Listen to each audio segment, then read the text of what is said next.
Before the Pentagon said a word. Before a single U.S. official confirmed anything. Before the American public even knew something had gone wrong. Iran already knew. Iran's state-linked news agency had already published the story, and the only question left was, how?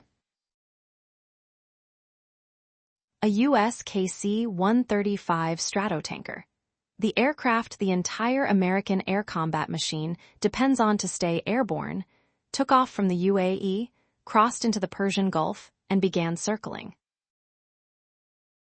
Slowly, repeating the same loop over open water, off Iran's coastline.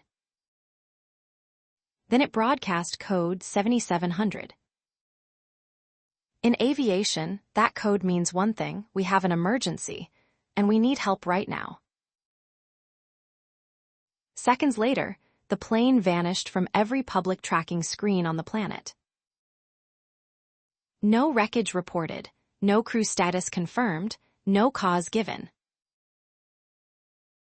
Just silence from the U.S. side. From Iran's side, something very different. Here is what the silence is hiding. First, Fars news agency, Iran's state-linked outlet, cited Flightradar 24 data and broke this story before any U.S. military statement existed. That is not journalism. That is monitoring. Second, this is not the first KC-135 lost in this region.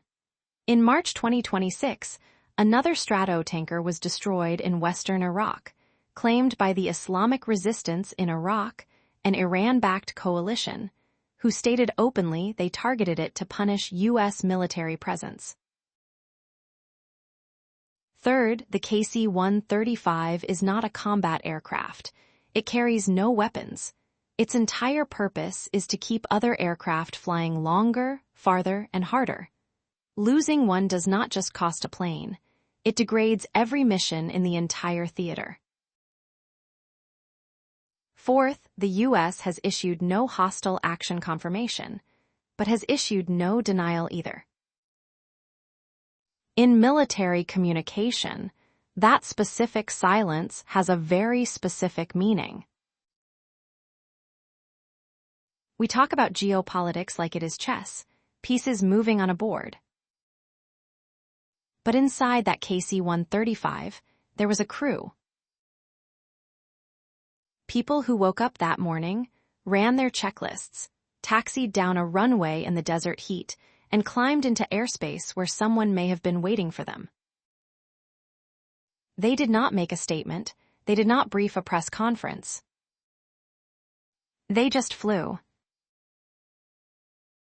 And somewhere between the moment they broadcast 7700 and the moment the signal went dark, they were completely alone. Whatever happened next, the world found out from Tehran before it found out from Washington. And that detail, that one detail, tells you everything about where we are right now. The plane may be missing, but the message came through loud and clear. Iran reported a U.S. military emergency before the U.S. military did, and that silence is the real story. If nobody in your feed is talking about this, that's exactly why you need to be here. Subscribe and turn on notifications. Because the stories that matter most are always the ones told in the quiet.